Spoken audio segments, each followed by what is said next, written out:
A judge has weighed in on a lawsuit between Chiara Robles and a bunch of Berkeley institutions. This is the Chiara, if you're not familiar, is the woman who was pepper sprayed outside of the Milo Yiannopoulos event last year. So she filed a lawsuit, essentially, saying there's some responsibility on Berkeley for this because her First Amendment, thing. Well, let me just read it, right? So, and then I've got Chiara's tweet, and we can talk about it specifically. But let's get the facts because I don't want to misconstrue this. From Fox News, judge tosses $23 million lawsuit linked to Berkeley protest versus Milo Yiannopoulos. A federal judge on Friday dismissed most claims in a $23 million lawsuit brought by a woman who said she was pepper sprayed last year during a violent protest at the University of California at Berkeley that led to the cancellation of a speaking event with Milo Yiannopoulos. Oakland resident Chiara Robles sued the city of Berkeley, UC Berkeley, and college officials in June 2017, claiming her free speech rights had been violated when a protester tried to prevent her from attending the Yiannopoulos talk in February, Courthouse News reported. My opinion right away is, so first of all, I know Chiara. We've hung out. She's super cool. And I think she's wrong. I don't really think you can blame the city and the college for what Antifa did. I understand there's a problem in that what do you do about these roving bands of, black-clad individuals with pepper spray, mace, clubs, and things like that? But it's not like, Berkeley did this. Antifa showed up. They did this, right? But I think that's what the judge was saying. So in a 23-page ruling, U.S. District Judge Claudia Wilkin dismissed Robles' claims, writing, Robles does not allege any facts showing that Berkeley took any affirmative acts to burden or infringe upon Robles' First Amendment rights. The First Amendment does not require Berkeley to protect Robles against the actions of others. Dear God, Chiara, I hope I'm pronouncing your name right.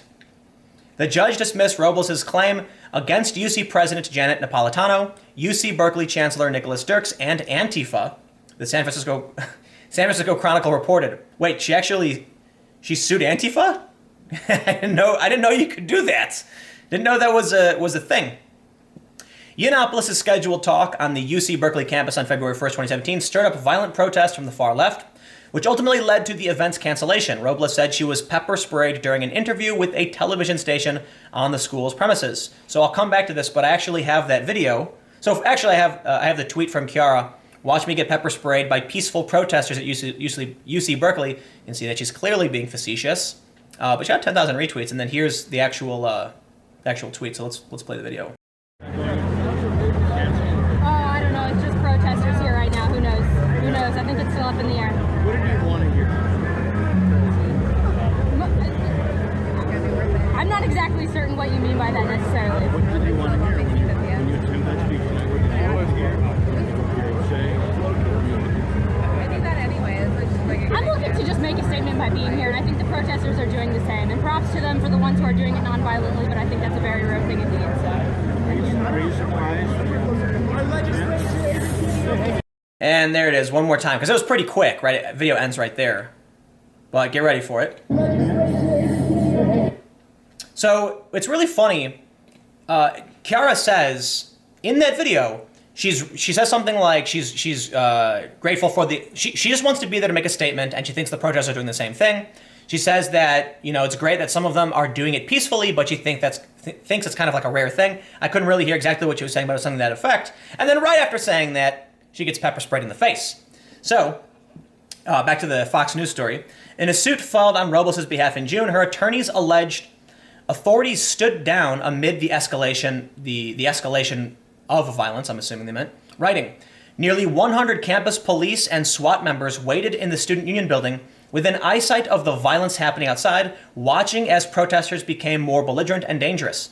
In deliberately holding back law enforcement, Robles' attorney unsuccessfully argued that the administration of UC Berkeley had been motivated by political beliefs that were at odds with the attendees of the Yiannopoulos event, according to Courthouse News Service.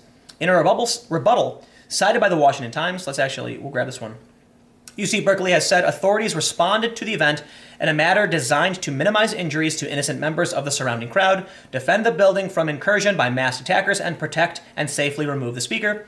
The February debacle ultimately cost the college $100,000 in damages. So I have the Washington Times up here. No, I'm sorry, I'm not going to support you. But I want to say something. I don't think you can really blame the school for what Antifa did. But there is something that does need to be brought up. taxes pay for the police force. And if you live in Berkeley and your taxes are paying for those police, you expect to be protected, right? And so I can actually see why Chiara, and her attorneys filed the suit. If you fund a police force as a member of the community, you expect them to deal with violent protesters when you can tell they're there and they're wearing masks and they have weapons. The police should have been there to stop them. And so, in my opinion, perhaps there is some culpability on the police. But I also want to make another point. It is extremely difficult to deal with violent protests. And sometimes the solution to the problem isn't pretty. On my main channel today, I talked about minimum wages, and I said sometimes people go for the surface level solution. And so you have a bit of a conundrum here. We want to stop violent protests, right? But if the police come in and just start pushing the violent protesters like Antifa, the next day they're going to have 10 times. They're going to have, I'm being hyperbolic, but they're going to have more protesters. They're going to inflame the protests. So sometimes the best thing to do is to hold back as much as possible, and it's really challenging. The police need to protect people like Chiara from getting pepper sprayed. She just wanted to stand there and give an interview. At the same time, and additionally, they got to stop the violent protesters. But if they do it wrong, it's very precarious. They could end up igniting more protests and waves of riots. It's just very difficult. So here we have a story, and this is basically the same story. It says, judge dismisses lawsuit against UC Berkeley, alleging police stand down violated First Amendment rights. But what I wanted to find was the response from the school, and I think that's what they had here. So okay, well, they got more. So let's say this. We'll just start here. The event was ultimately canceled at the 11th hour as protests on campus intensified, and Miss Robles was pepper sprayed while being interviewed by a television station shortly afterwards. I want to add too. There's also a video of a guy being knocked out. He's laying on the ground all limp, and then someone an Antifa guy whacks him with a pole. Like, this was nuts. Filing suit on behalf last June, attorneys claimed nearly 100 campus police. We went through that. But I want to, defendants acting in furtherance of their own political and other beliefs intentionally withheld the police support of UCPD and BPD from pro-President Trump / pro-Milo Yiannopoulos attendees at an event which it knew could likely become hostile and violent because these attendees represented political beliefs that went against their own radical leftist beliefs, her attorneys unsuccessfully argued. Representatives for neither UC Berkeley nor the city immediately returned email seeking comment Friday, according to Courthouse News Service. Okay, I thought that's literally what they had, but I guess not. Defending itself against the allegations, previously UC Berkeley said police responded to the event. All right, so I guess that's what we have. We are confident that UCPD's actions will be vindicated against the plaintiffs' uninformed allegations, UC Berkeley said previously. This protest, this pepper spraying incident, has 1.64 million views on the video I just showed you. And it's been featured in a bunch of YouTube videos. I believe I featured it in some YouTube videos. I did an interview with Chiara. This sparked the free speech battles across the country that persist even to this day. After this, there was another rally held in Berkeley, which resulted in the rise of the Bay Stickman. It's when he came and he cracked someone over the head. And then I went to the next one, which was they called the Battle for Berkeley. And that was nuts. It was crazy. And the police also stood down then. So, honestly, I don't know what the solution is, because I'll tell you this. When the police come out in force and they got all the batons and the armor, the left posts photos and says we're in a police state and they don't like it. And the right and the right doesn't complain. They're like, thank you. They say thank you to the police. But then you have the other problem of when the police don't show up. They stand back and then violence escalates. And this is the problem. The left is going to claim we're in a police state. And to an extent, I don't disagree. I think we have a big problem with over-policing for sure.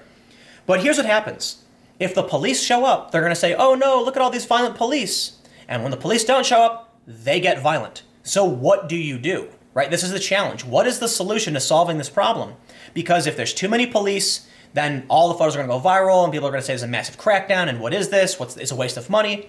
And when there's tons of police there, like we saw in Portland, just the beginning of August, when Portland went after Antifa and started, clearing the crowd using riot control weapons and things of that nature, the left freaks out and says it's over-policing, it's police brutality. One dude actually almost died. He had a canister go through his helmet. And that is bad. It is. But what's the alternative? If police don't show up, look at what happened in Portland. I don't know if you're familiar, but in Portland, the Proud Boys and Antifa got into a huge street brawl. Antifa was throwing mortars into the crowd. You have that video of the Proud Boy just taking a swing and knocking that Antifa out. And that's what happens when there's no police. And then Antifa complains that the Nazis are allowed to roam freely. But then when there are police and people, on the Antifa side refuse to clear the streets and throw things, the police start moving, clearing people out. They complain at this police brutality against them. So what's the solution? Is there no solution? Honestly, I don't know. What I can say is you can't blame the police, I guess, because a judge has thrown out the lawsuit from Chiara, and it is what it is. I guess that's what we can expect. So what is the path to getting what you need to do? If you are someone who believes in the First Amendment and you want to go out and protest, how do you protect yourself? Because if the police don't show up, if they do show up, no matter what, you're going to find some kind of trouble. And then a bunch of media outlets are going to call you names, they're going to lie about what you believe, and even if you're a brown person, if you're mixed race, they're going to call you a white supremacist. Yeah. Anyway, time for me to get out of here. Thanks for hanging out and watching. Stay tuned. I have more videos coming up on the main channel tomorrow at 4.